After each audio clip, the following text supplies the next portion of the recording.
मंगलम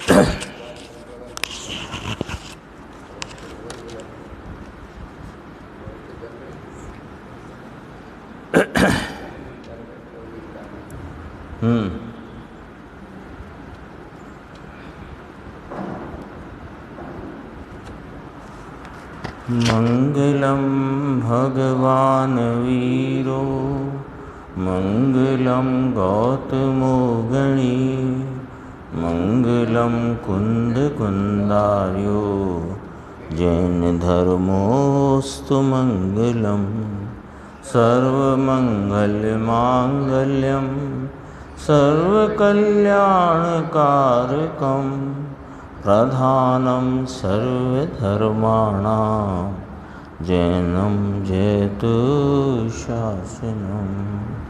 नमः समय साराय स्वानुभूत्या चकासते चित्स्वभावाय भावाय सर्वभावांतरचिरे।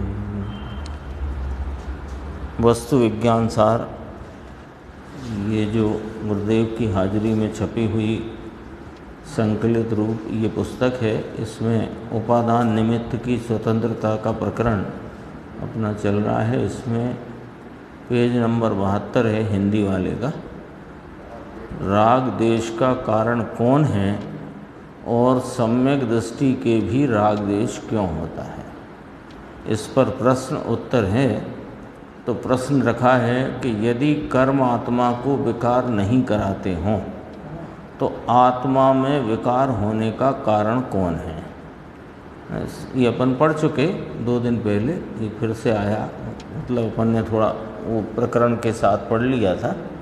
यदि कर्म आत्मा को विकार नहीं कराते हों तो आत्मा में विकार होने का कारण कौन है, प्रश्न 1। फिर इसी प्रश्न में आगे सम्यक दृष्टि जीवों के विकार करने की भावना नहीं होती तथापि उनके भी विकार होता है, तो हम तो ये समझते हैं कि कर्म विकार कराते हैं। तो ऐसा इसलिए कर्म विकार कराते हैं ना, ऐसा करके प्रश्न किया। उत्तर, कर्म आत्मा को विकार कराता है यह बात मिथ्या है।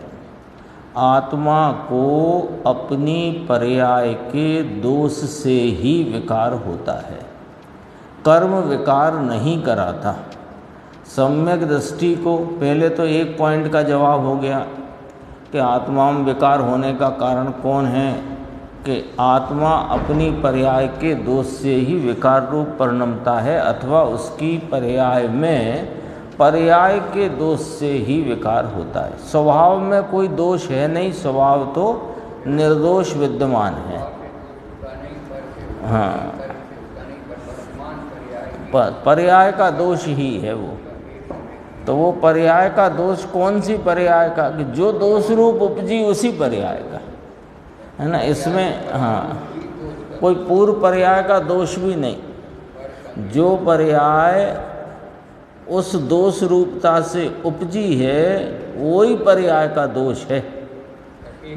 हाँ, आत्मा को अपनी पर्याय के दोष से ही विकार होता है, कर्म विकार नहीं कराता। एक पॉइंट तो ये क्लियर हुआ। अब उन्होंने पूछा था कि सम्यक दृष्टि को तो राग द्वेष करने की भावना है नहीं, फिर भी उनके विकार होता है, तो हम तो यही समझते हैं कि कर्म विकार कराता है। तो उसका जवाब यहाँ तीसरी पंक्ति से है। देखो उत्तर की तीसरी पंक्ति, सम्यक दृष्टि के राग द्वेष करने की भावना नहीं होने पर भी राग द्वेष होता है। इसका कारण चारित्र गुण की वैसी पर्याय की योग्यता है। वो चारित्र गुण का विकारी भाव है, तो चारित्र गुण का वह विकारी भाव रूप पर्याय वो उसी पर्याय की योग्यता है। फिर कहा राग द्वेष की भावना नहीं है, वह तो श्रद्धा गुण की पर्याय है। राग द्वेष की भावना न होना यानी अपने को राग देश से भिन्न प्रतीति में रखना, लेना, श्रद्धान होना, ये श्रद्धा गुण का कार्य है। राग की परिणति में राग वर्तता होने पर भी अपने को राग से भिन्न प्रतीति में श्रद्धान में लेने का कार्य वो श्रद्धा गुण का है। और वर्तमान परिणति में जो कुछ भी राग द्वेष का परिणाम है वह चारित्र गुण का विकारी भाव है, और वह विकारी भाव उस समय की पर्याय रूप योग्यता से स्वतः उत्पन्न हुआ है। तो राग देश स्पष्ट कर दिया ना। पूछा ये था, देखो एकदम प्रश्न कैसे है और उत्तर का जवाब किस प्रकार है वो समझना। प्रश्न था कि सम्यक दृष्टि जीवों के विकार करने की भावना नहीं होती, तथापि उनके भी विकार होता है, इसलिए ये समझा जाए कि कर्म विकार कराते हैं, ऐसा समझा जाए। तो उत्तर देखो कि उनके भावना नहीं है, ये श्रद्धा गुण का परिणाम है, और परिणति में राग देश है, ये चारित्र गुण की पर्याय है। अतः इस राग देश का कारण ना तो परद्रव्य है और ना आत्म स्वभाव ही उसका कारण है, तत्कालीन पर्याय ही कारण है। देखो तत्कालीन उस काल की उपजी हुई वही पर्याय जो दोष रूप उत्पन्न हुई है, राग देश रूप विकार भाव से उपजी है, वही पर्याय कारण है। ये बहुत स्पष्ट है ये बात। यानी पर्याय उपजी तो शुद्ध थी फिर अशुद्ध हो गई, ऐसा नहीं। वो पर्याय तत्कालीन, वह पर्याय दोष रूपता से अथवा मलिन रूपता से अथवा रागादि विकार रूपता से, वह पर्याय उस समय की योग्यता प्रमाण में वह पर्याय उपजी है, वही उस पर्याय का दोष है। स्वभाव से हुई नहीं और कर्म उसे कराता नहीं। इतना स्पष्ट कर दिया।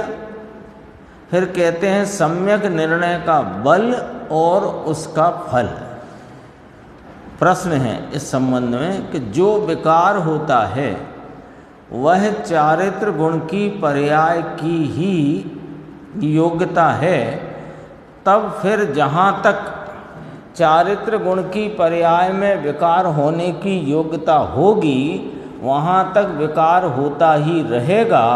ऐसा होने पर विकार को दूर करना फिर जीव के अधीन कैसे रहा, ये पूछा गया है। प्रश्न समझना, प्रश्न टेक्निकल है। पहले प्रश्न में पूछा कि सम्यक दृष्टि को राग देश की भावना नहीं, फिर भी उसको विकार होता है, तो हम ये मानते हैं कि कर्मोदय से विकार होता है, कर्मोदय के कारण से विकार होता है। तो कहा कि नहीं, आत्म स्वभाव से तो होता ही नहीं, और कर्मोदय से भी या कर्म से विकार होता नहीं, वह तो तत्कालीन पर्याय की योग्यता से होता है। यद्यपि तुमने कहा कि सम्यक दृष्टि को राग देश की भावना नहीं, ये राग देश की भावना नहीं यानी राग देश रूप में परिणमता हूँ अथवा मैं और राग देश एक हूँ, ऐसी प्रतीति का अभाव होकर अपने गायक भगवान की प्रतीति हुई है। राग देश के कर्तृत्व और कर्तव्य के अभाव रूपता की जो प्रतीति है वो श्रद्धा गुण का कार्य है, और परिणति में जो राग देश की मलिनता दोष रूप भाव विकारी भाव है ज्ञानी धर्मात्मा के, वह उसकी चारित्र गुण की तत्कालीन योग्यता का परिणाम है। यहाँ तक बात आई, ठीक है। फिर अगला प्रश्न आ गया कि जब चारित्र गुण की उस समय की योग्यता से ही विकार होता है, स्वभाव से नहीं होता, कर्म से नहीं होता, तो अब जब तक चारित्र गुण की पर्याय में विकार होने की योग्यता होगी वहाँ तक विकार होता ही रहेगा। अब हम क्या करें, यानी जीव के अधीन फिर विकार का अभाव करना जीव के अधीन कैसे रहा, ये पॉइंट है। वो तो जब तक चारित्र गुण में योग्यता है होता ही रहेगा। तो अब हम क्या कर सकते हैं? अब इसमें हमें रास्ता निकाल के बताओ। कर्म से होता नहीं, स्वभाव से होता नहीं, और स्वभाव में राग नहीं ऐसी मुझे प्रतीति है या ज्ञानी को प्रतीति है, फिर भी वर्तमान परिणति में राग देश का मलिन विकारी भाव दोष रूप भाव है। तो कहा आपने कि ये चारित्र गुण की तत्कालीन उस समय की पर्याय की योग्यता से है। अब पर्याय की योग्यता तो जब तक बनी रहेगी तब तक विकार होता रहेगा। अब हमें क्या करना? हमें रास्ता निकाल के बताओ इसमें कैसे करें। तो कहा रास्ता हम बताते हैं, सुनो। उत्तर, प्रत्येक समय की स्वतंत्र योग्यता है। प्रत्येक समय में वस्तु के परिणमन की स्वतंत्र योग्यता है। उसके जो उसके गुण हैं उन गुणों का जो कार्य भाव जिस समय में जिस रूप से होना है वह कार्य रूप भाव उस समय में उस रूप से होता है। ये उसकी स्वतंत्र योग्यता है। अब ऐसा जो निर्णय तुमने किया तो किस ज्ञान में किया? क्योंकि तुमने जो प्रश्न किया कि जहाँ तक चारित्र गुण की पर्याय में विकार होने की योग्यता है वहाँ तक विकार होता ही रहेगा। तो यानी तुम्हें ये बात तो स्वीकार हो गई कि चारित्र का दोष रूप या विकार रूप भाव वह योग्यता से होता है। इतना तुमने स्वीकार किया तभी तो पूछा। तो हम कहते हैं कि ये निर्णय जो कोई करे कि प्रत्येक समय का परिणमन उस समय की स्वतंत्र योग्यता प्रमाण से होता है, ऐसा निर्णय तुमने किस ज्ञान में किया है? किस ज्ञान में किया? बहिर्मुखता वाले ज्ञान में निर्णय किया तो ये निर्णय तुम्हारा सच्चा नहीं। और यदि तुमने स्वरूप सन्मुखता वाले ज्ञान में इसका निर्णय किया तो फिर वह राग की योग्यता भी घटती जाती है। इसमें लिया देखो, बहुत गजब का उत्तर है, इतना सटीक उत्तर है कि ये ऐसा निर्णय किस ज्ञान में किया है। क्योंकि न्याय रखा, क्योंकि त्रिकाली स्वभाव के सन्मुख हुए बिना ज्ञान में एक एक समय की पर्याय की स्वतंत्रता का निर्णय नहीं हो सकता। तो इसका मतलब ये है कि चारित्र गुण की जब तक योग्यता है तब तक विकार होता रहेगा। ऐसा तुम्हारा प्रश्न यदि तुम्हारे यथार्थ निर्णय पर आधारित है तो इसका मतलब कि त्रिकाली स्वभाव की सन्मुखता है। क्यों कि ज्ञान स्वभाव के सन्मुख हुए बिना, त्रिकाली स्वभाव के सन्मुख हुए बिना समय समय की पर्याय की स्वतंत्रता का निर्णय नहीं हो सकता। फिर कहते हैं हाँ, अब देखो क्या गजब का उत्तर है। और जहाँ ज्ञान ने अथवा जहाँ ज्ञान त्रिकाली स्वभाव के सन्मुख हुआ वहाँ स्वभाव की प्रतीति के बल से पर्याय में से राग द्वेष होने की योग्यता प्रति क्षण घटती ही जाती है। योग्यता है तब हो रहा है। अब प्रश्न तो ज्ञानी को रखो इस पूरे परिदृश्य में, ज्ञानी को परिदृश्य में रख कर के विचार करो, क्योंकि उसने प्रश्न ज्ञानी की तरफ से पूछा है कि जब तक चारित्र गुण की योग्यता पर्याय की विकार रूप होने की रहेगी तब तक विकार होता रहेगा। अब रास्ता बताओ कि रास्ता तो ज्ञानी के पास पहले ही मौजूद है। क्या रास्ता है कि सुनो, उसका रास्ता ये है कि जिसने अपने ज्ञान स्वभाव त्रिकाली ध्रुव स्वभाव को सन्मुख रखकर या उसकी सन्मुखता में ये निर्णय किया कि प्रति समय की पर्याय की योग्यता प्रमाण ही वह पर्याय होती है, ऐसा पर्याय का स्वतंत्र स्वरूप है। व्यवस्था तो यही है, पर अज्ञानी को निर्णय कहाँ है? फर्क ये है, ज्ञानी को हो गया तो उसके राग द्वेष होने की योग्यता घटती जाती है। अज्ञानी के तो राग द्वेष में एकत्व ही पड़ा है, तो उसके तो राग द्वेष की हो ही रहा है, वो तो उसे स्वभाव मान रहा है। प्रक्रिया स्वभाव की दृष्टि करना है, प्रक्रिया तो वही है। तो वो प्रक्रिया बता रहे हैं ना, तो ज्ञानी की तरफ से बता रहे हैं, तो ज्ञानी ने जो किया वो जो करेगा सो ज्ञानी हो जाएगा, सीधी बात है।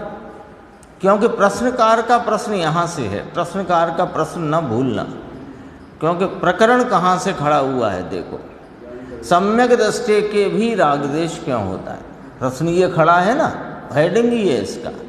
उसने पूछा था पहले प्रश्न में कि सम्यक दृष्टि जीवों के विकार करने की भावना नहीं होती, तथापि उनके भी विकार होता है, इसलिए हम तो ये समझते हैं कि कर्मोदय के कारण विकार होता है। तो कहा नहीं, ऐसा नहीं है, कर्म आत्मा को विकार नहीं कराता, विकार तो अपनी उस समय की पर्यायगत योग्यता से होता है। अब बात तुमने सम्यक दृष्टि की पूछी, तो सम्यक दृष्टि के तो राग का एकत्व टूट गया है, राग का कर्तृत्व छूट गया है, तो ये उसकी राग से भिन्नत्व रूप अपने ज्ञायक भाव की प्रतीति जो वर्तती है, यानी राग द्वेष करने की भावना नहीं है, ये श्रद्धा गुण का कार्य है।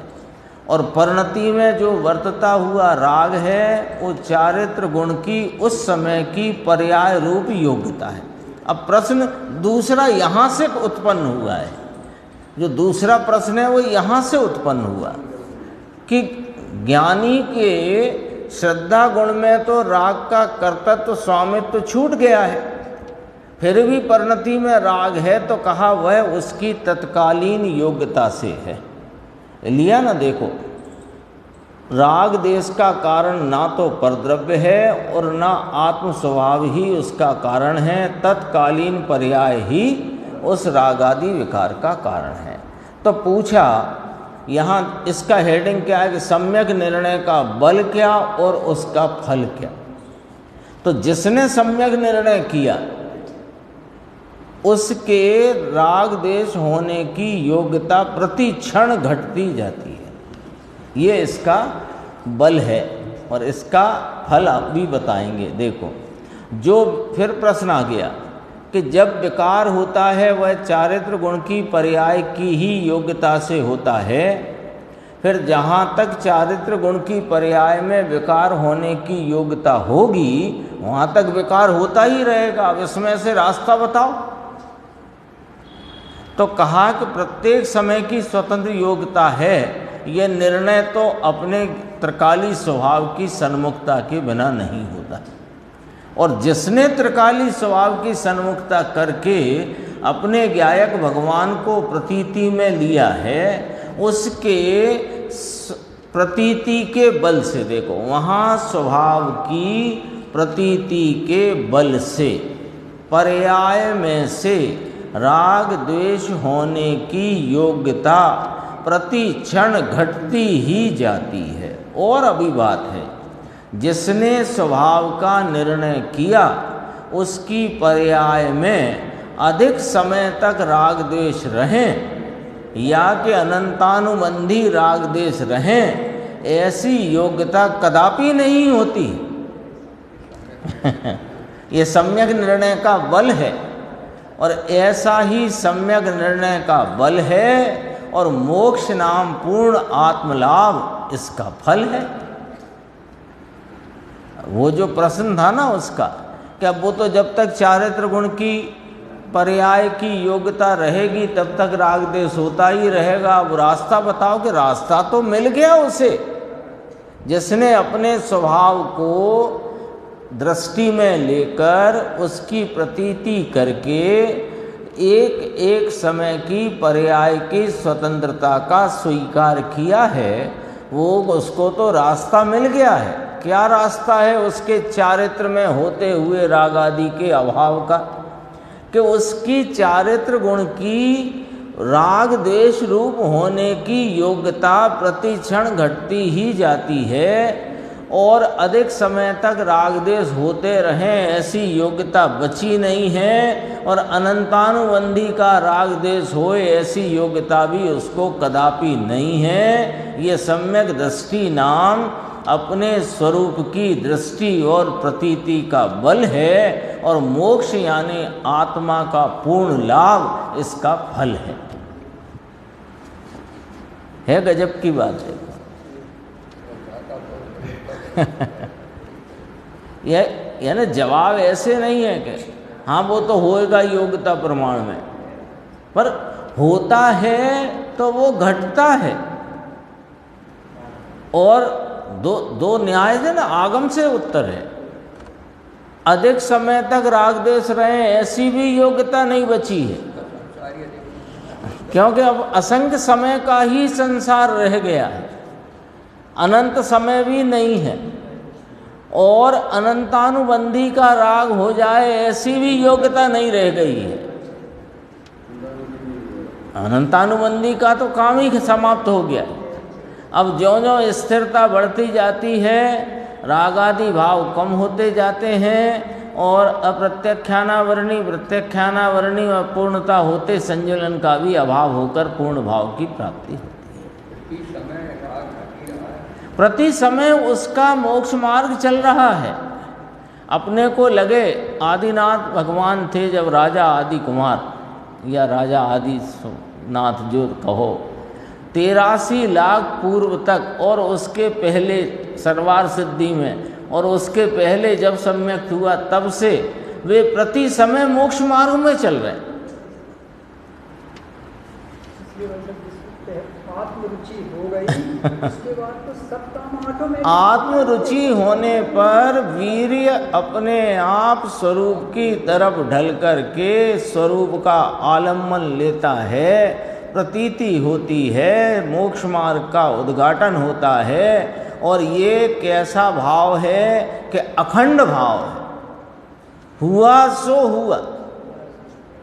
और कैसे प्रवर्तता है कि वो भले दिखता हो राजा श्रेणिक नरक में हैं, अभी वर्तमान पर्याय की योग्यता प्रमाण में कहें तो वहाँ पर कैसी ही कषायों का भाव वर्तता हो, लेकिन अनंतानुबंधी की कषाय वहाँ हो सके ऐसी कषाय रूप भाव की योग्यता ही नहीं बची।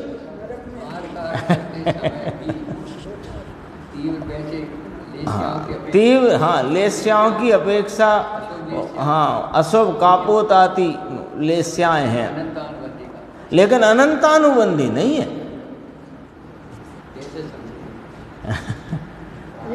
तो है नहीं वहाँ अनंतानुबंधी की योग्यता, और असंख्य समय ही बाकी है। अब ऐसे भी नहीं है कि कषाय रूप भाव या राग देश रूप भाव अनंत समय तक चलता रहे, घटता ही जाता है।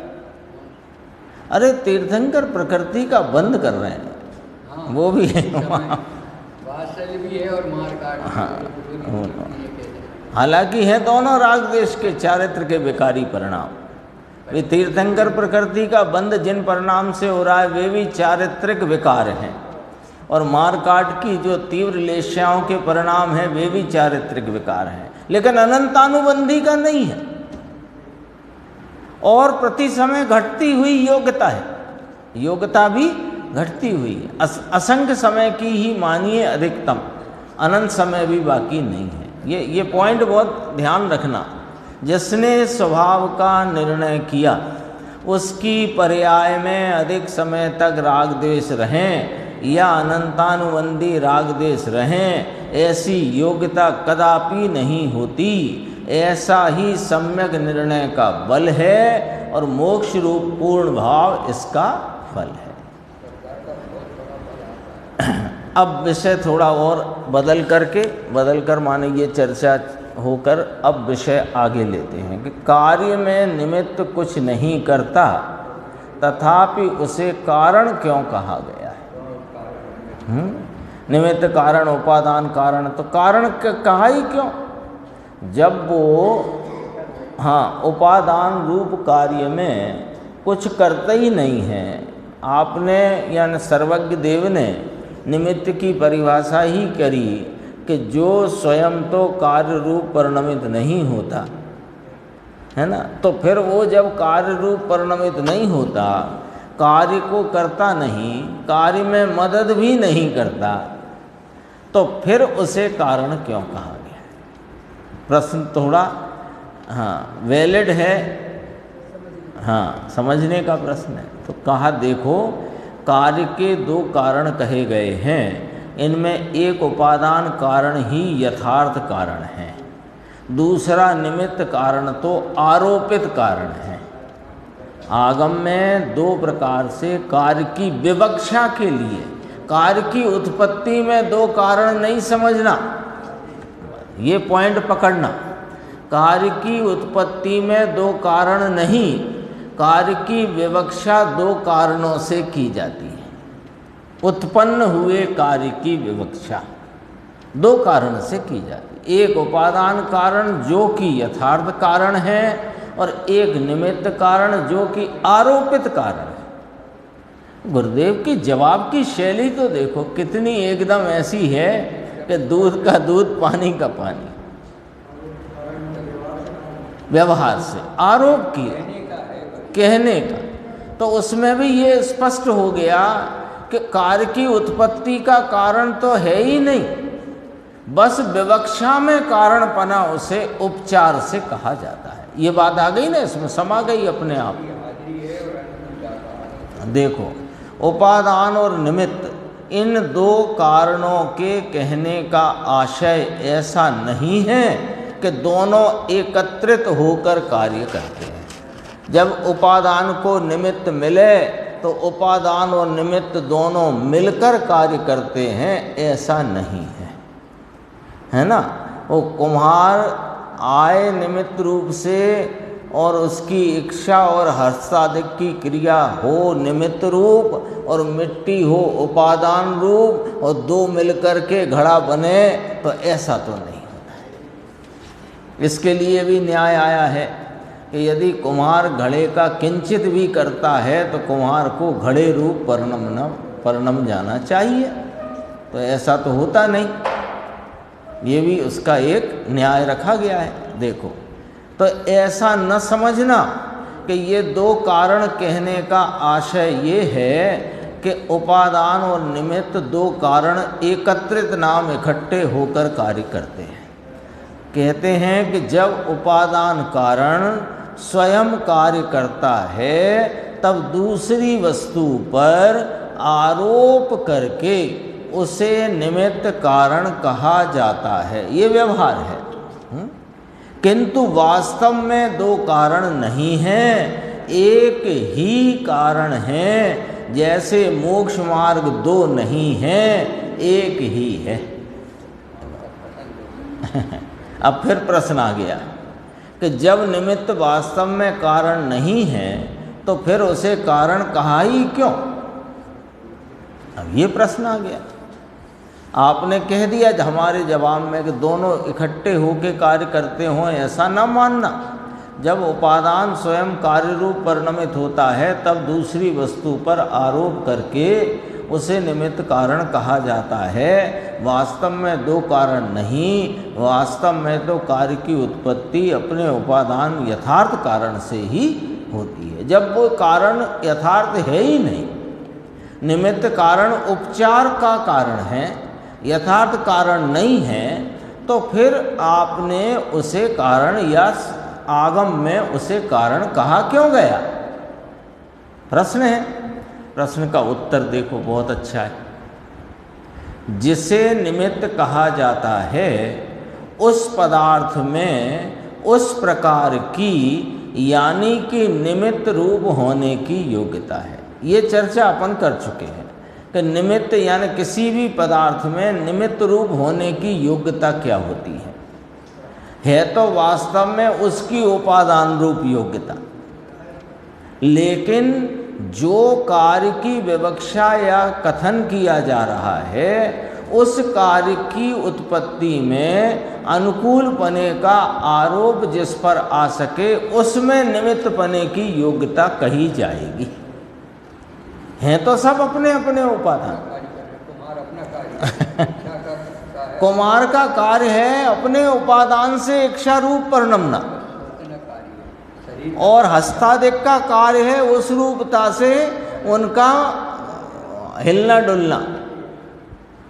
अब मिट्टी के पिंड रूप अवस्था का नाश होकर घड़े रूप अवस्था के आकार रूप पर्याय का परिणमन जो घड़े की उत्पत्ति रूप विवक्षित कार्य है।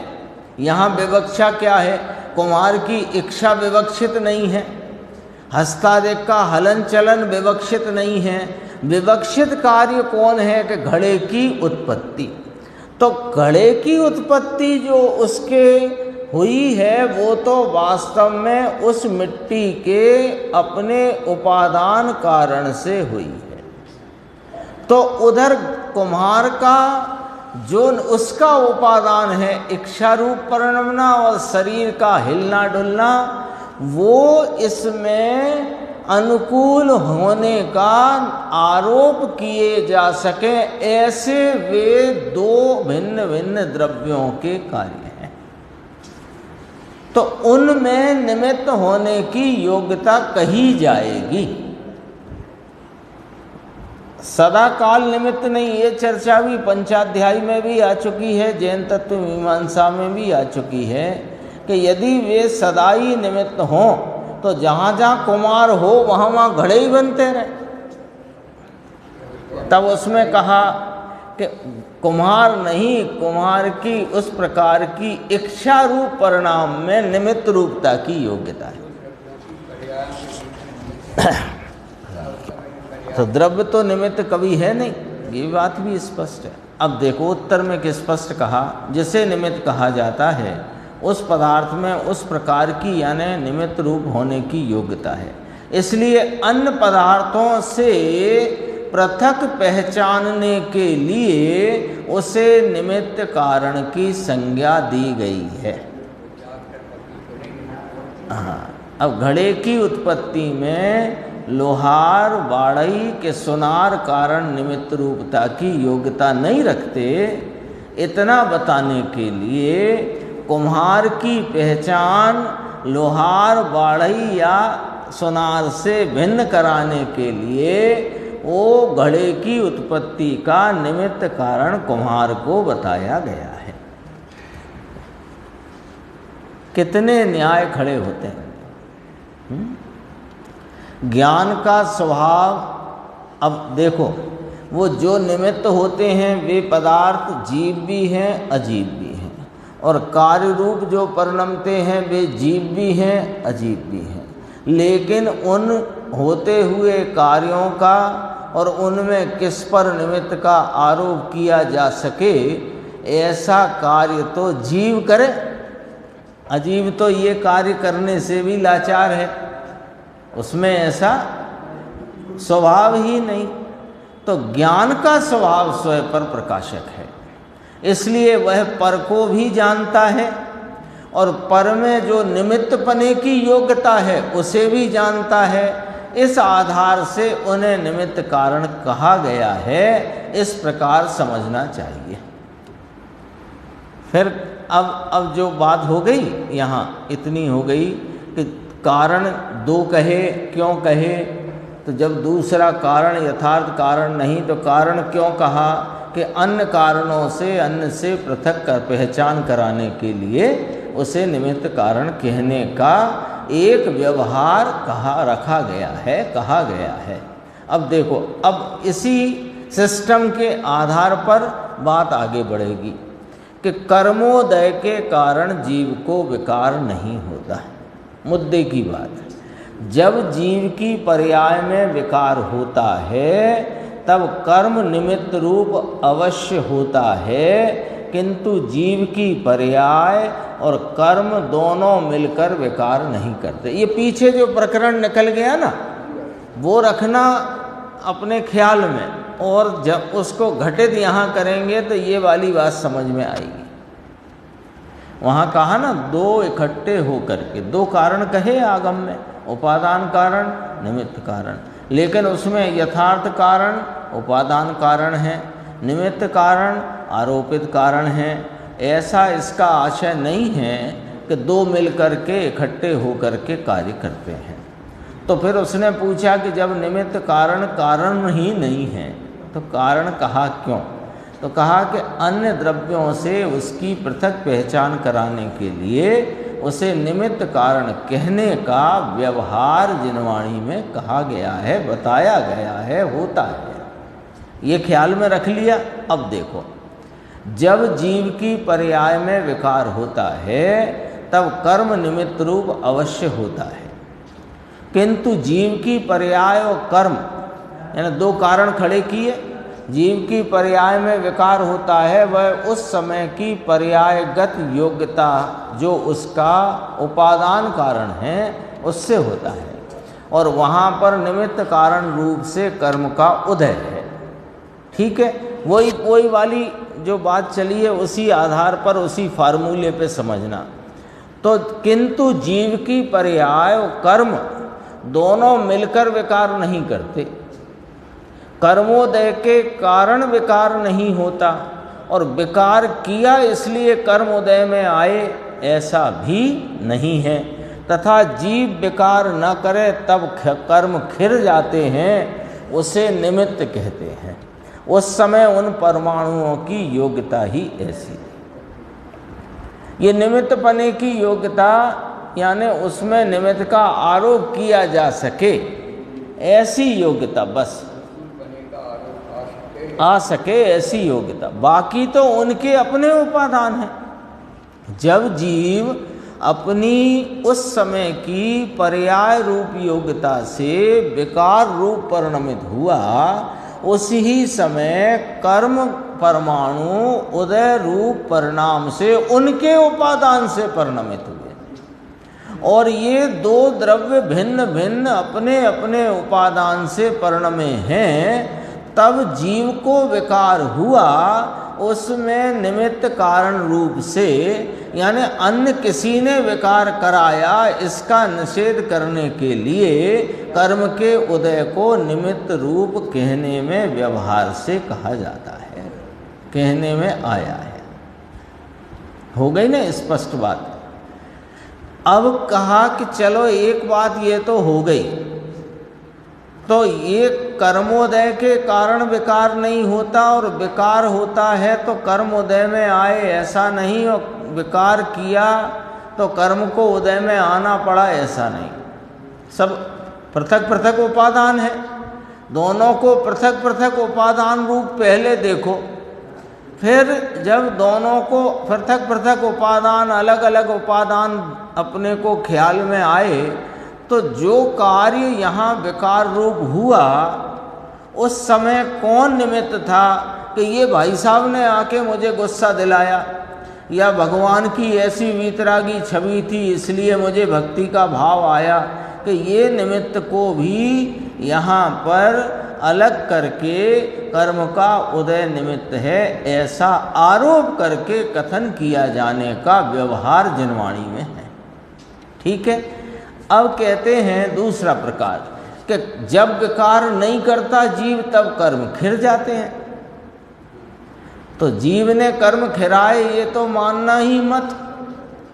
तो कर्म कैसे खिर गए कि जीव की विकार नहीं होने की योग्यता थी तो यहाँ विकार न हुआ, और उन कर्म परमाणुओं की अकर्म रूप होने कर खिर जाने की योग्यता थी, तो उससे वे हुए पृथक पृथक उपादान। देखो फिर निमित्त नैमित्तिक बनेगा।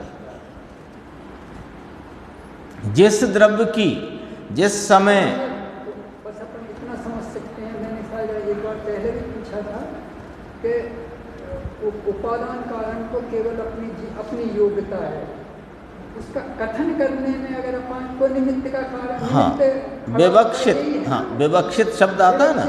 हाँ देखो, इधर जीव की परिणति में विकार, उस समय अन्य द्रव्य भी परिणम रहे हैं कि नहीं? परिणम रहे ना।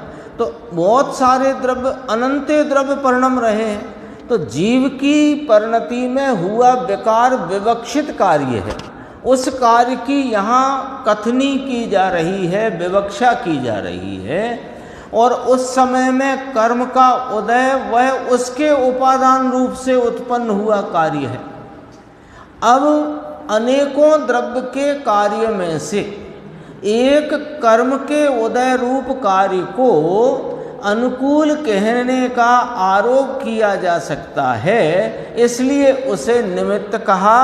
और विवक्षित कार्य माने जीव की विकार रूप अवस्था को जो यहाँ कही जाना है, बताना है, समझना है, जानना है, वो हाँ, तो वो उसको निमित्त का। एक प्रश्न इसमें आने वाला है कि निमित्त से हुआ इसलिए निमित्त कहते हैं ना, व्याकरण तो ऐसा कहता है कि वो व्याकरण व्यवहार पर आधारित है।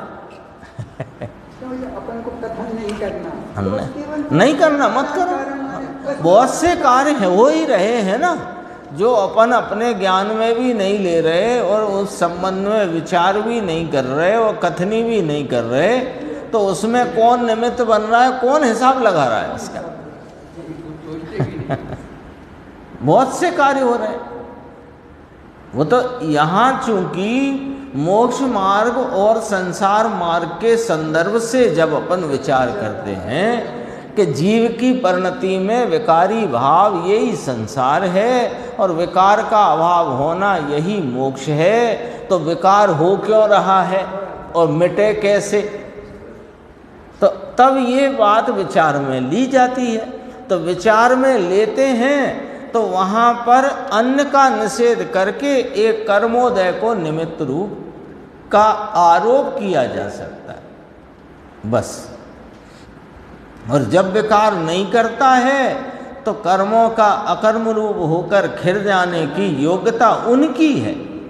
जीव कर्म को खिराए ऐसी जीव में ताकत नहीं, और कर्म जीव को विकार कराए ऐसी कर्म में ताकत नहीं।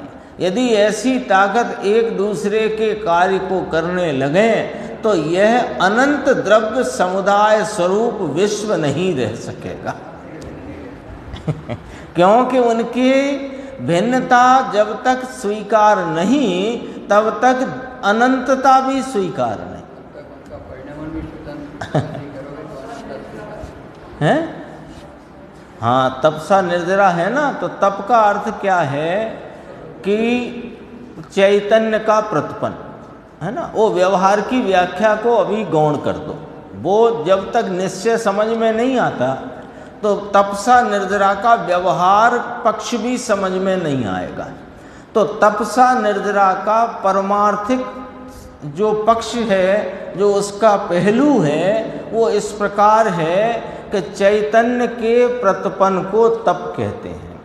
चैतन्य का प्रतिपन्न माने अपनी उपयोग की एकाग्रता से चैतन्य स्वरूप में लीन रहने की जो परंपरा या जो लीन रहने की धारा है, उसका नाम तप है।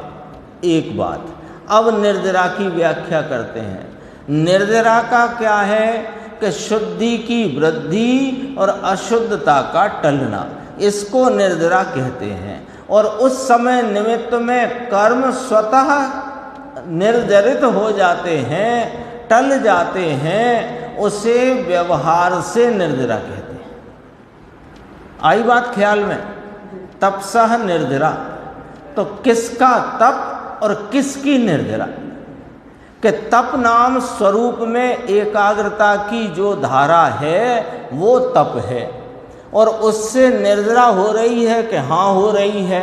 निर्जरा नाम क्या हो रहा है कि शुद्धि की वृद्धि हो रही है, अशुद्धता की हानि हो रही है। तो हो गया तपसा निर्जरा। अब आ जाते हैं इसके व्यवहार पक्ष पर।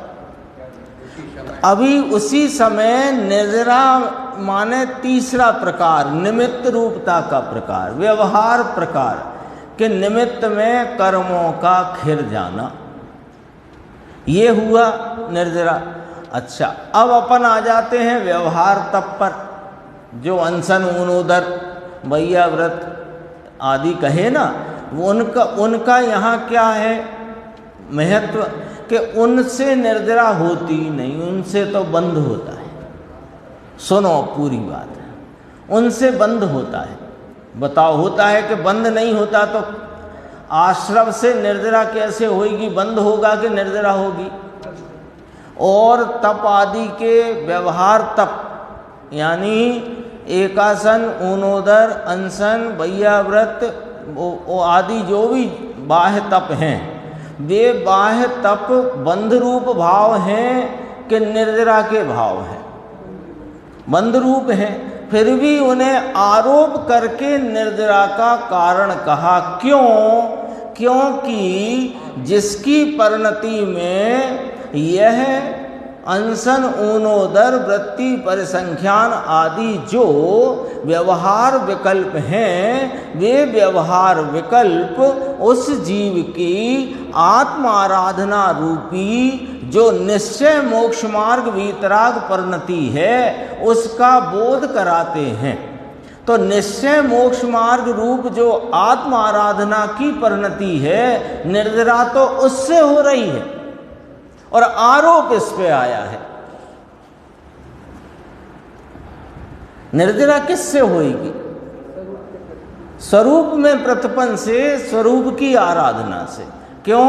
कि ये नियम है। ज्ञानी हो तो भी यही नियम है कि रागादिक विकार भाव की उत्पत्ति होती है और वहाँ निमित्त में कर्म का बंध होता है। और जब जीव की परिणति में रागादि नहीं होते, तब निमित्त में कर्म का खिरना होता है। निमित्त नैमित्तिक से ही समझो। इसीलिए तो ये निमित्त नैमित्तिक का सारा व्यवहार जिनवाणी में है? अंतरंग तप तो वो ही है ना। वो जो अंतरंग तप जो गिनाए गए हैं, वे भी बहिरंग हैं वास्तव में। जो अंतरंग तप जिनवाणी में दो प्रकार से कहे ना, बहिरंग और अंतरंग, वे सब बहिरंग हैं। अंतरंग माने यथार्थ अंतरंग तप तो स्वरूप की एकाग्रता मात्र है। जिन्हें अंतरंग तप जिनवाणी में व्यवहार से कहा, वे भी बहिरंग तप हैं। बहुत व्याख्या जो गुरुदेव श्री ने कर दी है अपने सामने, ये कोई समझो कोई चमत्कार जैसी बातें हैं, है ना। अपने लिए तो चमत्कार ही है ये।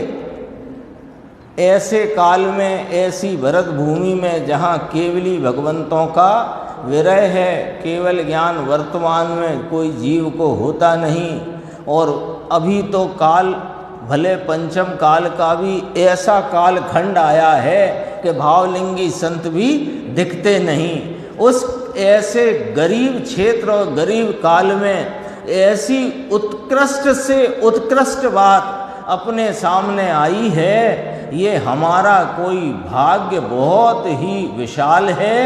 और सद्गुरु का ऐसा कोई हमें भी निमित्त मिला है। फिर निमित्त की बात कहते हैं। सब ऑटोमेटिक व्यवस्था है। कर्म अपना ऑटोमेटिकली वो कम ज़्यादा हो रहे हैं। जीव के रात में सबके ऑटोमेटिकली। हाँ, और वे भी निमित्त कब कहलाएंगे? कि जब अपन उनके उपदेश का यथार्थ भाव ग्रहण करके स्वरूप की को ग्रहण करेंगे। तो देखो, इस चार पंक्ति में बहुत स्पष्ट बात है।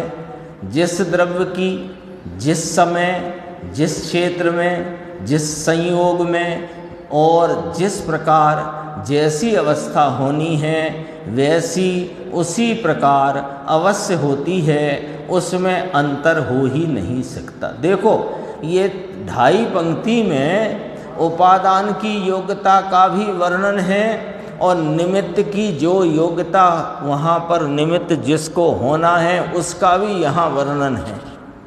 ये कार्तिकेय अनुप्रेक्षा में ये बात कही गई है। संयोग कहा ना, जिस संयोग में जिस प्रकार, तो संयोग कहा तो निमित्त की भी वही निमित्त होगा। ये तो निमित्त होने के लिए आया है कि नहीं, वो तो अपने उपादान भाव से परिणमता है। और इसका जो उपादान भाव है उसकी विवक्षा में उसका निमित्तपने का आरोप किया जा सके, ये भी व्यवस्थित है। अब कहते हैं कि जिसको ऐसी श्रद्धा हो, जिसको जगत के सर्व द्रव्यों के परिणमन में इस प्रकार की श्रद्धा हो कि जिस द्रव्य की जिस समय जिस क्षेत्र में जिस संयोग में और जिस प्रकार से जैसी अवस्था होनी हो वैसी ही अवस्था उसी प्रकार अवश्य होती है, उसमें फर्क नहीं हो सकता। इस श्रद्धा जैसी हो ऐसी श्रद्धा हो तो इस श्रद्धा में तो वीतरागी दृष्टि हो जाती है, अकर्तापना वहाँ पर जागृत हो जाता है। इसमें स्वभाव की दृढ़ता और स्थिरता की एकता है तथा विकार से उदासीन और पर से भिन्नता है। इस प्रकार इसमें प्रति समय भेद विज्ञान का वीतरागी कार्य है। निमित्त उपादान की जो स्वाधीनता का भाव है, इसको भी जो जिस प्रकार व्यवस्थित है वैसा जाने समझे और माने तो उसे अकर्ता स्वभाव की दृष्टि हुए बिना नहीं रह सकती। और अकर्ता स्वभाव नाम ज्ञाता स्वभाव की दृष्टि का नाम ही वीतरागता है। और वीतरागता के प्रयोजन के अतिरिक्त पूरी जिनवाणी में और कोई प्रयोजन है ही नहीं। यदि तपसा निर्जरा का व्यवहार के कथनी रूप जो सूत्र आया है वो भी वीतरागता के प्रयोजन के लिए ही आया है। क्या गजब की बातें हैं। देखो नैमित्तिक की व्याख्या, नैमित्तिक का अर्थ व्याकरण के अनुसार तो ऐसा होता है कि जो निमित्त से होता है सो नैमित्तिक है, निमित्त से हुआ वह नैमित्तिक। व्याकरण तो ऐसा कह रहा है, जबकि यहाँ तो ये कहा गया है कि निमित्त से नैमित्तिक में कुछ नहीं होता। तो इसका क्या कारण है? फिर उसका नाम नैमित्तिक रखा ही काहे को? तो वास्तव में तो यथार्थ नाम तो निमित्त और उपादान है, और व्यवहार से उस उपादान को नैमित्तिक कहा जाता है। देखो आ गई बात, ख्याल में आई? हाँ, तो उसका यहाँ गुरुदेव ने जवाब दिया, जो निमित्त से होता है सो नैमित्तिक है। ऐसा जो तुमने बात रखी व्याकरण के आधार से, तो सुनो कि निमित्त जनक है और नैमित्तिक उस जनक से जन्य है। यह परिभाषा व्यवहार से की गई है। व्यवहार से की गई है का अर्थ क्या? अयथार्थ बात है, अयथार्थ है। तो यथार्थ तो नाम है वास्तव में उपादान और निमित्त। इस प्रकरण का नाम भी निमित्त नैमित्तिक नहीं है, उपादान निमित्त की स्वतंत्रता है। वैसे अपन ने ये भी पढ़ा है कि ये तो अपन आप जैसे कहा ना व्यवहार से है। जब जो उपादान होता है उसका जो कार्य है वो उपादान से उपादेय कहलाता है। हाँ।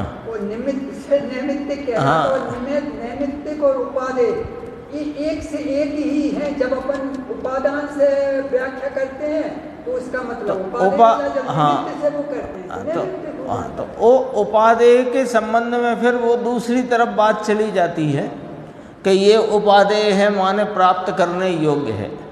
तो वो वाली बात हर उपादान के परिणमन में नहीं लगेगी, क्योंकि विकार का उपादान रूप परिणाम है, वो उसका उपादेय तो कह सकते हैं उपादान की तरफ से। लेकिन वो यदि अपन मोक्ष मार्ग के संदर्भ से बात करेंगे तो वह उपादेय नहीं है। भाई उपादेय शब्द का फिर अर्थ मोक्ष मार्ग के संदर्भ से तो इसलिए वो स्पष्ट होना चाहिए ना, ये इसलिए ठीक है। निमित्त की अपेक्षा निमित्त जनक, ये गुरुदेव की व्याख्या देखो, निमित्त जनक और नैमित्तिक जन्य है, उस जनक का जन्य।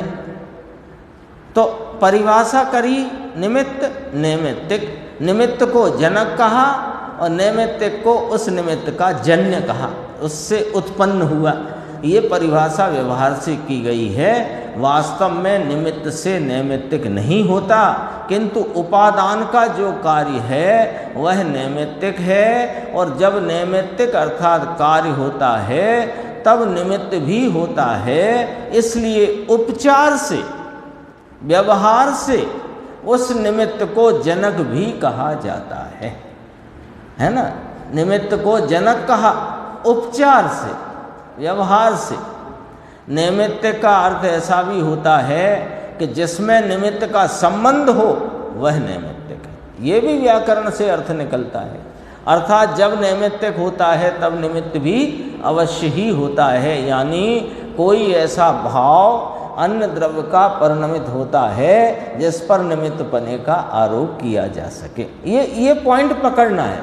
निमित्त होता है तो फिर निमित्त पर जोर नहीं जाना चाहिए, बस इतना यहाँ ध्यान रखना है। इतना संबंध है, किंतु यदि निमित्त नैमित्तिक में कुछ भी करे तो उनमें निमित्त नैमित्तिक संबंध ना रहकर फिर कर्ता कर्म संबंध हो जाएगा।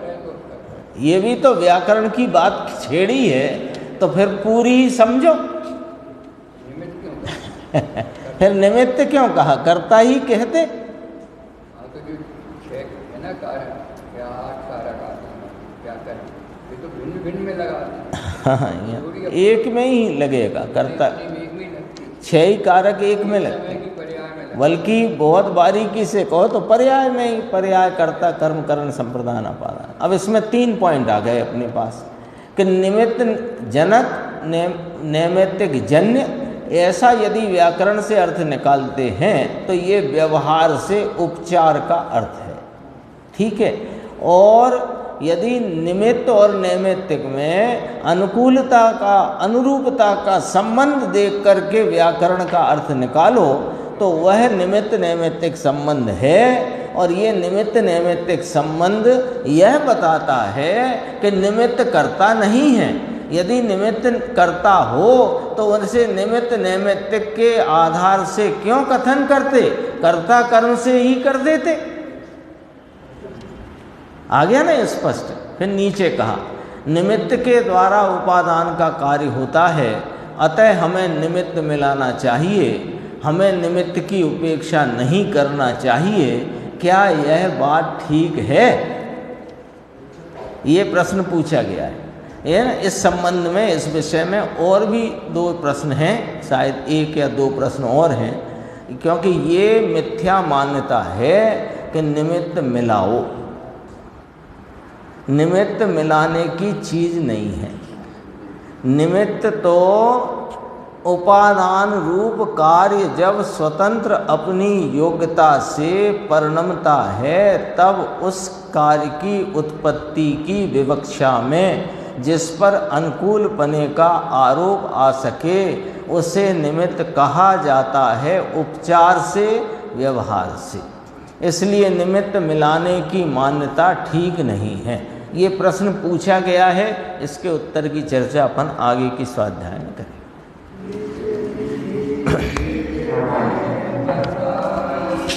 यह